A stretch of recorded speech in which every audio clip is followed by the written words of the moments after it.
டோபி ஆமை மற்றும் காணாமல் போன சிப்பி. ஒரு நேரத்தில் ஒரு பெரிய நீல நிற கடலுக்குள் சிறிய ஆமை டோபி வசித்து வந்தான். டோபி மிகவும் மகிழ்ச்சியான ஆமை. தினமும் அவன் தனது நண்பர்களுடன் கடலில் நீந்தி விளையாடுவான். அவனுடைய சிப்பி மெதுவாக மின்னும் பச்சை நிறத்தில் இருந்தது.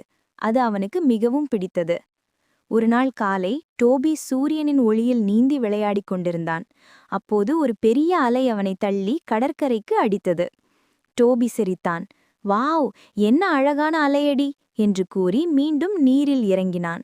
ஆனால் அவன் உடலில் ஏதோ வேறுபாடு இருந்தது. அவன் கீழே பார்த்தான். அடடா என்று பயந்து விட்டான். அவன் சிப்பி காணாமல் போயிருந்தது. ஓஹோ! டோபி நடுங்கினான்.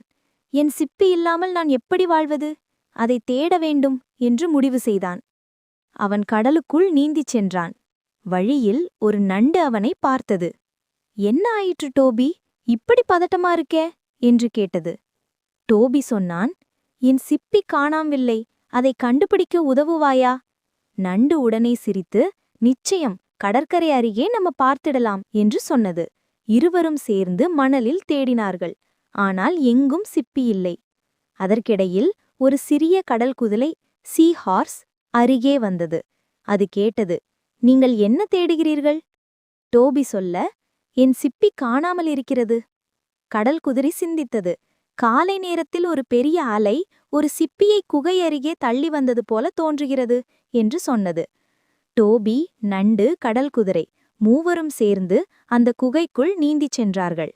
குகை குளிர்ச்சியாகவும் மெதுவாக இருளாகவும் இருந்தது. ஆனால் குகையின் நடுவில் ஏதோ மின்னியது. டோபி அருகே சென்றான். அதுதான் என் சிப்பி என்று மகிழ்ச்சியாக கத்தினான். ஆனால் அந்த சிப்பி பெரிய பாறையின் கீழ் சிக்கியிருந்தது.